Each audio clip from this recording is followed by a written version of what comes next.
Ce qui veut dire qu'il n'y aura plus aucune marge de manœuvre pour notre gouvernement. Et si je devais faire une boutade, je dirais que le choix, c'est de savoir si c'est Mme Le Pen ou Mme Merkel qui est présidente de la République française. C'est très clair.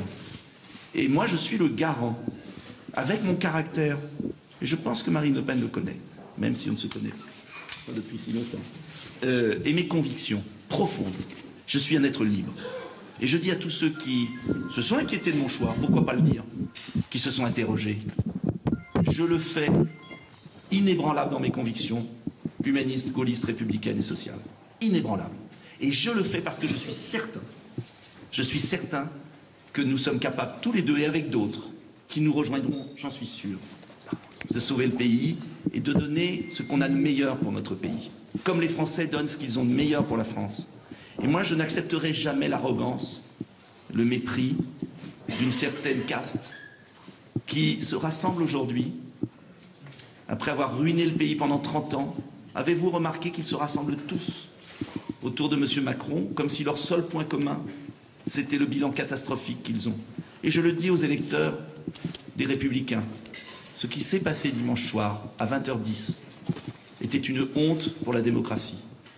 Car voir des leaders républicains qui ont combattu M. Macron avec tant de force pour se jeter dans ses bras, sans aucun dialogue comme nous, sans aucun écrit, sans aucun...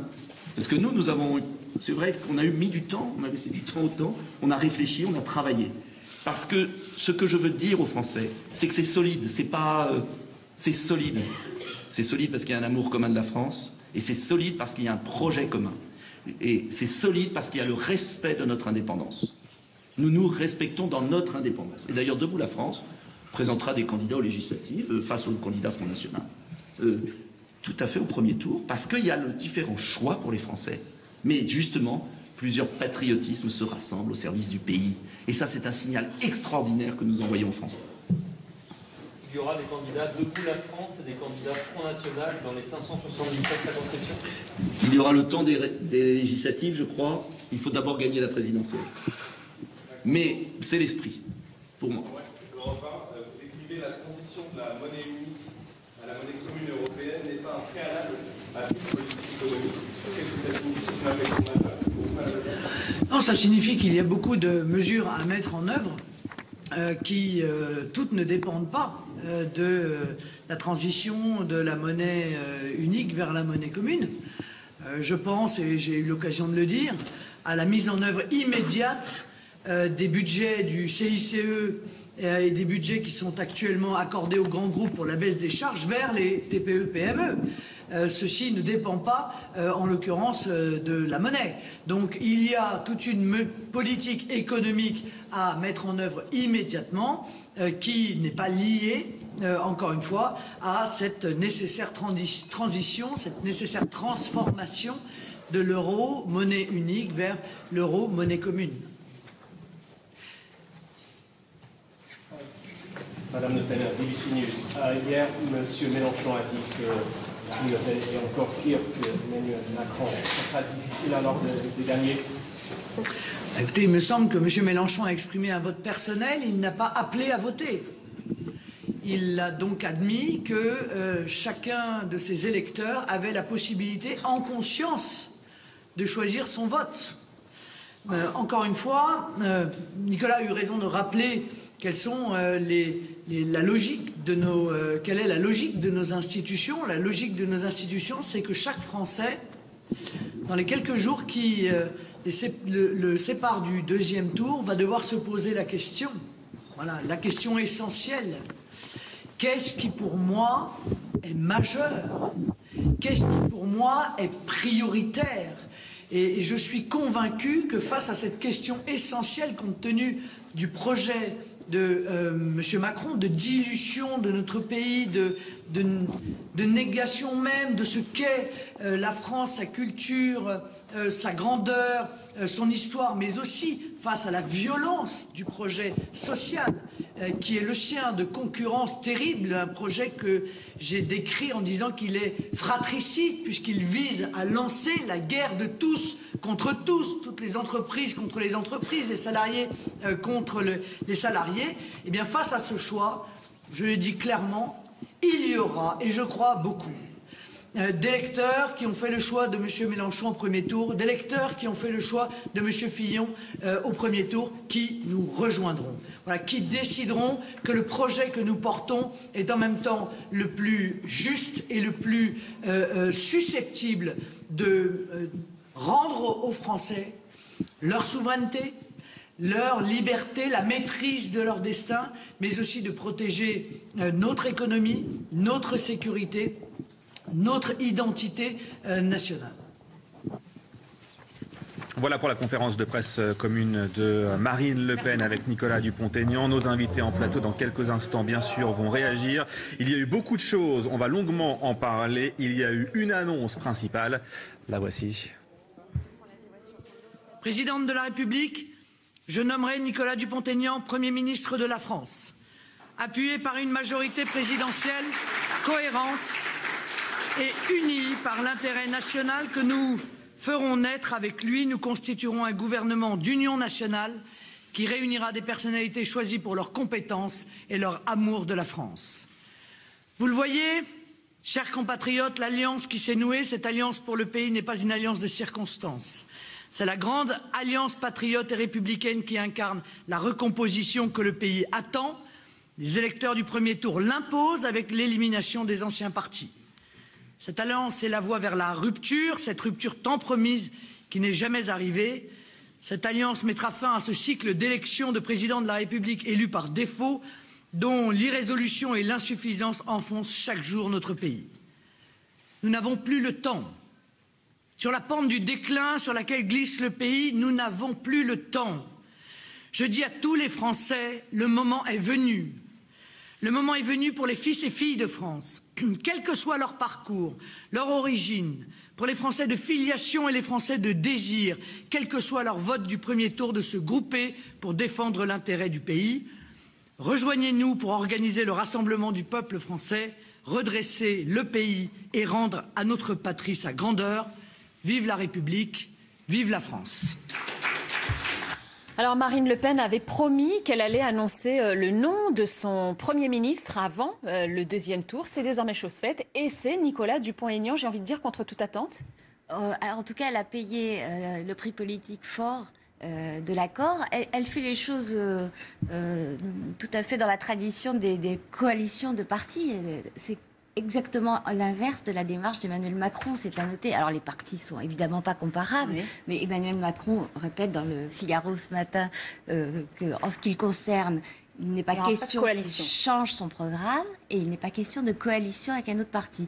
Et il dit même que ce sera des ralliements individuels. Marine Le Pen, c'est tout le contraire. Elle accepte de modifier son programme, même si les points qu'ils ont tous les deux énoncés sur le handicap, c'est extrêmement important le handicap, mais on peut penser que l'objectif était au départ le même, c'est-à-dire faciliter la vie des handicapés. Ouais. Donc c'est pas vraiment des changements. C'est pas primordial, majeurs. C'est pas central. Voilà, le vote blanc, ça c'est pas non plus une question qui va révolutionner le fonctionnement des institutions. D'ailleurs, elle a dit que nos programmes étaient assez similaires, chose que Dupont-Aignan avait toujours nié jusqu'à présent. Aujourd'hui, c'est la vérité. Donc, accord en bonne et due forme, accord de parti, payé au prix fort, ce qui veut dire que les prochains ralliés, qu'est-ce qu'il leur restera? On ne sait pas. Avec une incohérence, en tout cas en ce qui me concerne, je ne comprends pas la logique de la démarche quand Nicolas Dupont-Aignan explique que Debout la France présentera des candidats aux législatives, y compris contre des candidats Front National. Alors ça, faudra m'expliquer. Alors justement, dans ce contexte, Georges-Marc Benamou, le mot a été prononcé par le candidat Nicolas Dupont-Aignan. C'est historique. Le jour est historique. Il a raison. Écoutez, il a un côté reine d'un jour, hein, c'est ça que vous disiez ça. Il y a un côté. Moi, j'adore la politique. C'est un roman, c'est mieux que le sport. Finalement, c'était très beau de regarder ça. Déjà, j'ai l'impression que Marine Le Pen, au-delà de 5 minutes, elle s'impatiente et elle ne le supporte plus. Son potentiel Premier ministre, il l'a cherché du regard. Il était trop long, elle s'impatientait, etc. Moi, ce qui me frappe, au fond, c'est ce que disait Judith, c'est que On doit rompre avec l'oligarchie, on doit créer une nouvelle république, on doit bouter dehors les corrompus, justement les oligarques, etc., les magouilles. Enfin, ils font de la politique comme on en faisait sous la 4ème République, là. Effectivement, allez, on va tripoter notre programme, on se met à une table, je t'aime pas. Faut voir, ce matin, je vous disais, les tweets sur le Front National de monsieur Macron, de monsieur Dupont-Aignan, qui d'ailleurs se revendique soi-disant gaulliste, on l'a dit, etc. C'est l'impasse, l'aventure d'un saut sans parachute. C'est la vieille politique.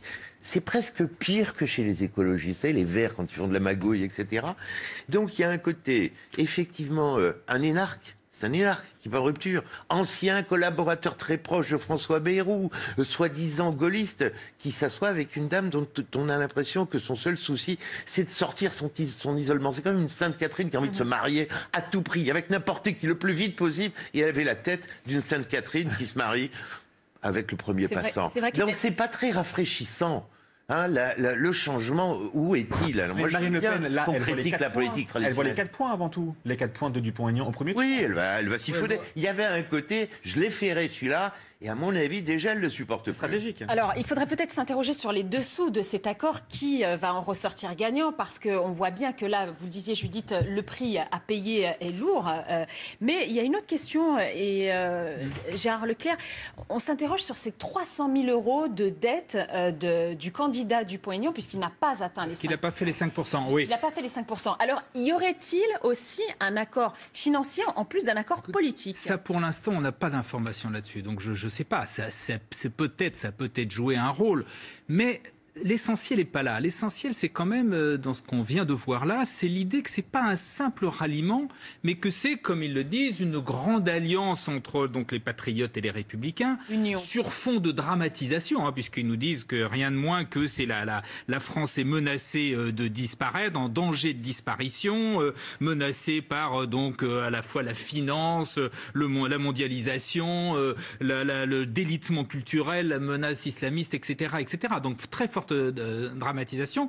Et donc avec cette idée que là c'est une vraie alliance, une vraie union, le terme était employé. Alors derrière ça, qu'est-ce qu'il y a? Il y a d'une part certes les 4,7% de voix qui sont allées sur Dupont-Aignan.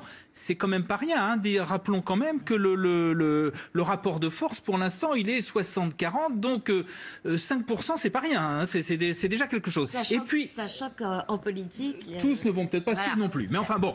Et puis surtout, il y a l'autre idée, c'est espérer de briser le tabou et de dégeler, si je puis dire, des tentations de gens qui sont actuellement à droite, aussi bien des élus que même des électeurs, qui jusque-là n'osaient pas franchir le pas, et qui là, de ce point de vue-là, Dupont-Aignan peut servir un peu de sas, voilà. Est-ce que ça va fonctionner? Je vous le garantis pas. Vous êtes électeur de droite. Mais en tout cas, c'est l'idée de Marine Le Pen, et c'est pour ça qu'elle a accepté, y compris ce que vous dites, ce qui est quand même, parce que c'est énorme, annoncer comme ça dès aujourd'hui le Premier ministre Nicolas Dupont-Aignan. C'est plus politicard que les politicards. Alors je vous interromps quelques secondes parce que nous avons notre envoyé spécial à Hyères, Julien Desvages, qui se trouve avec les habitants de Hyères. Certains manifestaient justement au même moment de cette déclaration commune.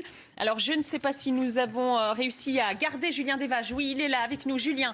Alors avez-vous écouté avec les Hyérois cette déclaration commune, Julien? Il n'y a plus de soleil. Mais écoutez, Aïda, nous sommes devant cette mairie où plusieurs dizaines, peut-être même plusieurs centaines de manifestants se sont réunis vers 11h. Ils viennent de partir en direction du marché pour continuer de protester contre cet accord entre Nicolas Dupont-Aignan et Marine Le Pen. Ils ne veulent pas en entendre parler. D'ailleurs, ce matin, nous étions sur ce marché. Beaucoup de gens nous ont dit qu'ils étaient choqués, déçus. Je suis avec une de ces manifestantes qui est venue aujourd'hui, qui a répondu à cet appel lancé sur les réseaux sociaux. C'est Isabelle. Bonjour Isabelle, pourquoi se mobiliser aujourd'hui? Parce que c'est la honte. La bonne nouvelle dans cette affaire, c'est que maintenant on sait que notre sympathique et intègre Dupont-Aignan, gaulliste, le bon gaulliste, il est mort. Hein, il n'existe plus celui-là. On sait qui c'est vraiment. On sait que c'est un gars capable de s'allier avec Marine Le Pen. Je pense qu'il fait un très sale calcul politique. Je pense qu'il risque de perdre sa mairie, sa députation et beaucoup de choses. Je lui souhaite profondément. Mais en attendant, on est 80% ici, soi-disant, à voter pour lui, pour la mairie. Et on veut dire qu'on n'est pas 80% de Hiérois à approuver cette prise de décision qui est vraiment une honte. C'est quoi qui vous choque, dites-moi? Il a toujours prétendu qu'il était un sympathique gaulliste. Encore une fois, là, il montre qu'il est près et peut-être proche des opinions de l'extrême droite. Vous avez peur peut-être pour l'image de la ville de hier? Ça pourrait déteindre sur hier? Ça fait longtemps que l'image de la ville de hier est celle des gens qui votent à 80% pour Dupont-Aignan. Donc je pense qu'on est un petit peu atteint déjà. Mais ça va changer. C'est ça qui est bien. Ça m'étonne qu'un mec aussi malin fasse un aussi mauvais calcul. Ça me réjouit dans un certain sens. Mais quelle indignation, quoi. Merci Isabelle, voilà pour ces paroles de l'indignation. On a entendu des chants ici scander Dupont démission, Dupont la honte. Voilà les gens très remontés aujourd'hui à hier contre cette décision de Nicolas Dupont-Aignan. Réaction. Merci Julien Desvages depuis hier avec les équipes CNews qui vous accompagnent. On l'a entendu, réaction assez virulente de cette... Oui, mais la dame qui a parlé est visiblement une opposante. Peut-être, d'accord. Mais est-ce que néanmoins l'acte de ce matin et la conférence de presse qu'a tenu Nicolas Dupont-Aignan, est-ce que ça peut, comme elle l'a dit, signer son arrêt de mort? Moral, oui. Ouais. Mais je pense qu'il y a quand même quelque chose qu'il faut dire à nos téléspectateurs. Il faut avoir un peu de mémoire et de rigueur historique. Il a parlé de M. Macron comme étant un banquier aventurier. C'est de très bon goût.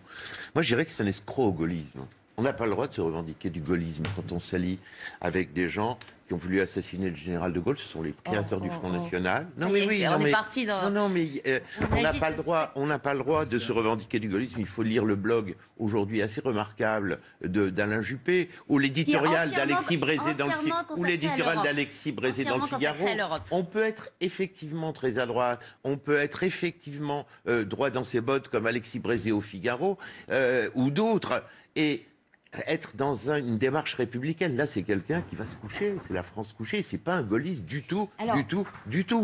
Petite précision, puisque Georges-Marc parle de mon patron, Alexis Brézé, lui, ce qu'il a écrit au lendemain du premier tour, c'est qu'entre un projet qui pourrait ruiner la France s'il était appliqué, celui de Marine Le Pen et celui d'Emmanuel Macron, il faut évidemment voter contre celui de Marine Le Pen. Voilà, tout ce qu'il a dit. Absolument. Il n'a pas du tout parlé d'un parti qui a essayé d'assassiner le général de Gaulle. Je voudrais qu'on revienne quand même il a bien évité sur le calcul de Nicolas Dupont-Aignan et celui donc de Marine Le Pen qui, avec ses 4,7%, espère donc pouvoir faire un score et l'emporter évidemment au deuxième tour. Mais est-ce que c'est pas, Gérard Leclerc, prendre un peu les Français pour des jambons et croire qu'ils suivraient comme ça la consigne d'un candidat et qu'ils n'auraient pas leur mot à dire aussi dans l'histoire? Il faut quand même, c'est vrai, il faut donner crédit de ce point de vue-là à Nicolas Dupont-Aignan. Sur beaucoup de points, leurs programmes, et notamment en matière économique, sont quand même pas très différents en économie et même au-delà. Sur l'immigration, sur l'Europe, sur les réfugiés, sur l'intervention de l'État, même contre de dirigisme économique, etc.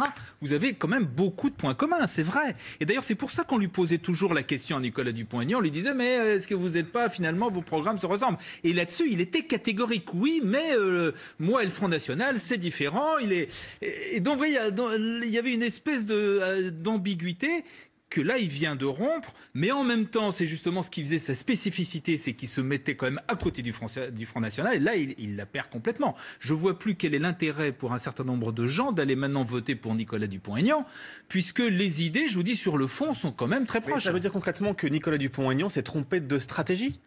Je sais, en tout cas, il fait un pari.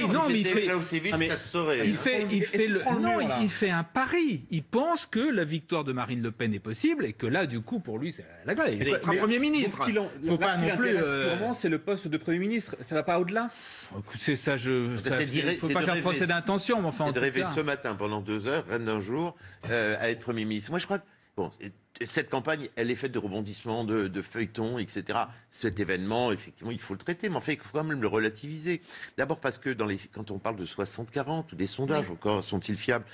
mon avis, Ils sont une pas grande beaucoup trompés au premier tour. Voilà, une Soyons grande partie honnêtes aussi. des 4,8% des électeurs de Dupont-Aignan sont déjà partis sur Marine Le Pen. Les sondages disaient la moitié de toute façon avaient déjà fait le choix. Donc, alors ça, est-ce c'est qu'il la va première emmener chose. l'autre moitié? C'est ça Voilà. la question. La deuxième chose, c'est un groupuscule, c'est pas un parti. Il y a un élu.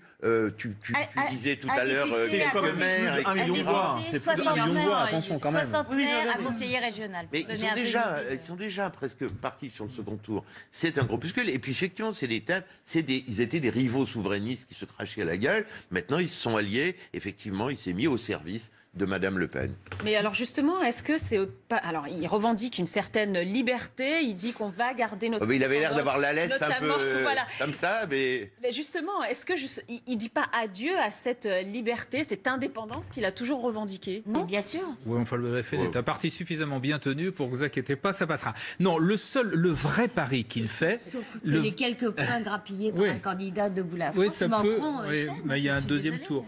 Mais je pense que le vrai pari qu'il fait, c'est est-ce que, oui ou non, une partie de l'électorat républicain et de droite d'une façon générale, qui pour l'instant n'osait pas franchir le pas, lui l'ayant fait, est-ce que ça va provoquer, est-ce qu'il va y avoir... On sait qu'il y a un certain nombre de... l'inverse, je ne sais pas. Mais en tout cas c'est le pari qu'il fait. C'est-à-dire si effectivement, dans les jours qui viennent, on voit qu'il y a un certain nombre, je vous dis notamment d'élus, et il y en a qui sont quand même pas très très loin. Il y a déjà, par exemple, Nadine Morano qui a commencé, qui est tangente. Alors, est-ce que ça va? Est-ce qu'il va y en avoir... C'est désirable, qu'elle affiche Dupont-Aignan, Morano, ils ont les meilleurs. Je ne fais pas de jugement de valeur. Sans vouloir être... Est-ce qu'il y en a d'autres? Est-ce qu'il y en a d'autres? Voilà, c'est ça. Mais on montre ça et on montre pas quand même une affiche, une image, une carte postale importante d'hier. Raffarin et Macron, c'est pas rien non plus. Oui, on l'a montré. Non, mais il n'est pas question de penser que l'ensemble des... Oui, c'est quand même d'un cirque. Tout le monde fait de la com. Macron fait de la com. Le Pen fait de la com. Sauf que mettre ces deux images, c'est dire que la droite est en train de se vendre par appartement. Peut-être. Non, mais probablement. En tout cas, il y a une vérité. Il y a une vérité des idéologies. Cette droite souverainiste ou cette droite populiste à la Morano, la logique idéologique, c'est d'aller vers Dupont-Aignan. Et c'est pour ça que la droite, qui a beaucoup ri en voyant le Parti socialiste imploser sous ses contradictions, ferait bien de regarder la poutre qui est dans son œil et de faire le tri sur les questions essentielles que sont l'Europe, le rôle de l'État, l'immigration, l'islam. Et de ce point de vue-là, il y a le blog formidable aujourd'hui d'Alain Juppé qu'il faut lire, en tout cas sur les questions européennes, la droite, le gaullisme, etc. Et le Front National. Ça, c'est très important. Oui, n'oubliez pas qu'il y a très vite, il y a eu une deuxième très bonne nouvelle pour Marine Le Pen hier, qui est la position de Jean-Luc Mélenchon quand même. C'est pas rien, qui met quasiment à égalité en tout cas et qui n'appelle pas à voter Macron. Il dit donc, voyez, tout ça qu'il ne votera pas pour le Front National et justement, il laisse la porte ouverte à ses électeurs justement de faire un choix. Et là aussi, il faut tout. Oui, mais enfin, c'est pas... Moi, Mélenchon, il veut renouveler la politique du Dupont-Aignan aussi, ils ont raison. Mais qu'est-ce qu'il fait, Mélenchon? Il fait un calcul tactique en disant si je prends position... C'est les législatives qui l'intéressent. C'est de la pensée de boutique. Ces grands révolutionnaires de la politique font de la pensée de boutique. Ils veulent changer la Ve République, ils retournent à la Quatrième République. Oui, enfin... Vous réduisez ça à un calcul politique qui n'est sans doute pas absent de la position, de la stratégie adoptée par Jean-Luc Mélenchon, mais il y a aussi le fait que sur bien des points, le programme économique de Jean-Luc Mélenchon et celui de Marine Le Pen ont des convergences. C'est vrai. Et qu'il y a une vieille tradition dans la gauche radicale, c'est pas la première fois, alors il faut faire toujours attention dans les comparaisons avec l'histoire, mais enfin dans les années 30, c'était le fameux la peste et le choléra, le choléra c'est quand même... S'il vous plaît, quelques secondes, la réaction de Marion Maréchal Le Pen depuis le 8e arrondissement de Paris pour CNews, écoutons-la. Que ça représente non seulement pour la campagne, mais aussi pour la France, puisque nous amorçons là la grande alliance des patriotes. Nous avons mis en œuvre un projet commun que Nicolas Dupont-Aignan sera amené, en cas de victoire de Marine Le Pen, à être le Premier ministre de Marine Le Pen. Et je crois que ce signal sera entendu bien au-delà de l'électorat de Nicolas Dupont-Aignan, mais par tous les déçus en fait, de la politique française qui se disent, et peut-être même les électeurs de François Fillon, qui pourront se dire, nous aussi finalement, nous avons peut-être, et sûrement, notre place au sein de ce grand rassemblement, nos élus, nos propositions, et donc je suis sûre que l'impact sera majeur. Ce soutien, il était nécessaire pour Marine Le Pen pour lui permettre de battre Emmanuel Macron? Oui, il était indispensable parce que nous devons passer de 21% à 51%, que nous devons convaincre encore des millions de Français. Et donc je crois que la présence de Nicolas Dupont-Aignan conforte l'idée que nous sommes face à un choix décisif. Voilà, un choix clair mais très grave. Et que c'est un choix qui implique en fait la défense ou la disparition de la France, puisque M. Macron est l'antithèse de notre vision de la société. C'est un homme qui défend la disparition des frontières humaines et économiques. Il considère qu'il faut mettre en place le traité de libre-échange avec les États-Unis, le traité de libre-échange avec le Canada, qu'il ne faut absolument pas revoir le fonctionnement du marché commun européen, c'est-à-dire laisser la concurrence en fait économique violente se faire, laisser les travailleurs détachés arriver massivement en France. Et à l'inverse, c'est un homme qui défend l'immigration de masse, la vision multiculturelle. Il dit d'ailleurs qu'il n'y a pas de culture française. Et donc je crois que face à ce péril imminent, des hommes comme Nicolas Dupont-Aignan, avec qui nous partageons l'essentiel en fait sur la vision de la société, n'ont pas vu d'autre solution que de participer à ce grand rassemblement. Durant toute sa campagne, pourtant, Nicolas Dupont-Aignan a répété qu'il n'avait rien à voir avec le Front National. Pas tout à fait. Gênant, non, pas tout à fait, parce qu'il a toujours dit d'ailleurs qu'il avait des points communs avec Marine Le Pen et des points de divergence. Enfin, s'il avait exactement le même projet que nous, il n'aurait pas été candidat face à nous au premier tour. Mais c'est l'idée de ce rassemblement et de ce projet commun, c'est que nous avons été amenés avec lui sans rien pour la trahir, prise de parole de Marion Maréchal Le Pen au micro de CNews. Bien sûr, on va vous la faire écouter dans quelques instants. Elle disait, Marion Maréchal Le Pen, union, ralliement indispensable pour espérer gagner dimanche prochain. Est-ce que ce ralliement peut faire gagner réellement le Front National dimanche? C'est toute la question qu'on se pose ce matin, Judith. Je suis venue sans ma boule de cristal, donc je ne vais pas pouvoir répondre à votre question. Mais c'est ça qui pourrait faire la différence? J'en sais rien. Ce qui était évident, c'est qu'on n'assistait pas à un remake du duel Chirac-Le Pen avec 80% il n'y a pas de des Front Français d'un côté, républicain comme on l'a eu en 20% de l'autre. Ni du point de vue des électeurs, là on est sur du 60-40, ni du point de vue des partis. Il n'y a pas de front républicain, comme vous le disiez, et notamment pas à gauche, où le signe égal qu'a placé par défaut Jean-Luc Mélenchon entre Marine Le Pen et Emmanuel Macron risque de peser très lourd. Est-ce que ça va peser assez lourd ? Ça, ce signe égal, cette abstention de Jean-Luc Mélenchon, ce nihil obstat en quelque sorte, et le ralliement de Nicolas Dupont-Aignan, on n'en sait rien, mais en tout cas, c'est deux phénomènes qu'il faut considérer tous les deux. Alors, une dernière question, il ne reste pas énormément de temps, mais quand même, avec cette annonce de Marine Le Pen et ce coup de com' aussi, il faut bien le reconnaître, est-ce que Emmanuel Macron, du coup, n'a pas un coup de retard ?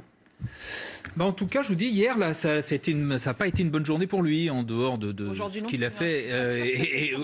Aujourd'hui, c'est la suite d'hier. C'est l'événement, c'est hier. C'est quand Nicolas Dupont-Aignan annonce. Alors là, aujourd'hui, on franchit un pas de plus, puisque maintenant, on apprend qu'il serait le Premier ministre. Ce qui est quand même là aussi dans la tradition de la Ve République, c'est très très rare que quelqu'un annonce comme ça avant le deuxième tour. Ça avait été fait une fois par Gaston Defferre et Pierre Mendès France en 69. Le résultat n'avait pas été brillant. Et depuis, ce sont toujours, en général, les candidats se sont toujours bien gardés de le faire. Donc voilà, elle joue à fond, elle fait à fond ce pari en pensant, je vous dis, avec cette idée que c'est pas tant les 4%, les 4,7% de voix de Nicolas Dupont-Aignan que le fait de créer un espèce d'effet d'entraînement et de faire qu'un certain nombre d'élus et d'électeurs de droite franchissent clairement le pas et aillent vers ce rallye également dans cette grande, comme elle l'appelle, grande alliance des patriotes et des républicains. Voilà pour la conférence de presse commune entre Marine Le Pen et Nicolas Dupont-Aignan que vous avez suivi en direct sur CNews ainsi que son décryptage. Merci Gérard Leclerc d'avoir été avec nous. Merci Judith Vintraube également. Merci Georges Mar